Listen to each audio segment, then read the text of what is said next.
All right, guys, welcome back to Ripping Puck. My name is Babs, and I used to coach professional hockey, and today I'm going to tell you who the next player the Toronto Maple Leafs should trade for after absolutely fleecing Dakota Joshua away from the Vancouver Canucks. What if I told you guys there's a 23-year-old former first-round pick with elite puck-moving skills who currently plays for the Columbus Blue Jackets? What if I also told you that this guy just makes $2.1 million right now? And he's a very low-risk acquisition for Toronto to acquire to fill in that last role on the top six. And we've all heard the name Yegor Chinakhov. He's requested a trade out of the Columbus Blue Jackets organization. Apparently, he's had some misunderstandings with the coach, and he's just not happy. Chinakhov really hasn't been given a chance to shine in Columbus. He's flashed high in puck-moving ability, and he can shoot too, but he was stuck on a team that was in a bit of a rebuild mode, multiple coaching changes, and his development has stalled at this point. Now he's asked for a trade, and I don't think the timing could be better for him or for Toronto for that matter, and here's why. So if we slide over to the Leafs roster on Puckpedia here, guys, I'll show you what I think the lineup's looking like right now. Matthias is a great addition on the right wing. Now, he doesn't replace Mitch Marner in his ability to pass and shoot, but he's still a good passer. So I think they're going to give him a chance on the first line with Matthews and Nyes because I don't think you break up Tavares and Nylander.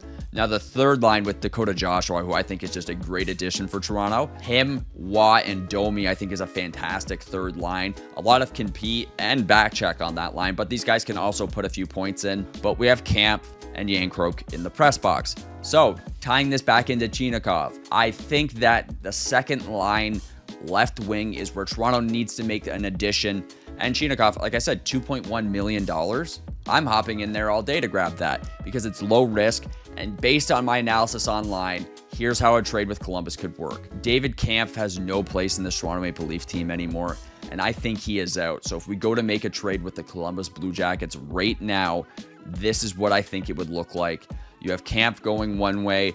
Toronto then has to send a fourth-round pick. I know, yes, we don't want to send all of the picks away, but a 2027 fourth is something I'm willing to give up. If I'm an NHL GM, I'm not stressing all of my fourths. I'd be probably stressing our firsts and seconds that they've gotten rid of. But if you make that trade here, guys, and we pop in and slot them in, while I don't think this is a fantastic Toronto Maple Leafs team, I think it's a much more balanced one. And losing Mitch Marner, you're not able to replace his scoring and ability with Chinakhov, but it does allow you to have a better second line winger because Holmberg just didn't get the role done there. I don't think it ever really worked. McMahon also isn't the type of player you want on your second line either. So Chinakhov seems like the perfect band-aid addition to the Toronto Maple Leafs. I think it's low risk. Guys, if you think there's somebody else Toronto should acquire or you just don't like this player, make sure to let me know in the comments. I still think this team has some work to do. Michelli obviously doesn't replace Mitch Marner on the first line either. However, Toronto's got band-aid, low-risk solutions here, and they can make a trade at the trade deadline. And acquiring a guy like this, you're moving Camp's money out and you're bringing somebody else in.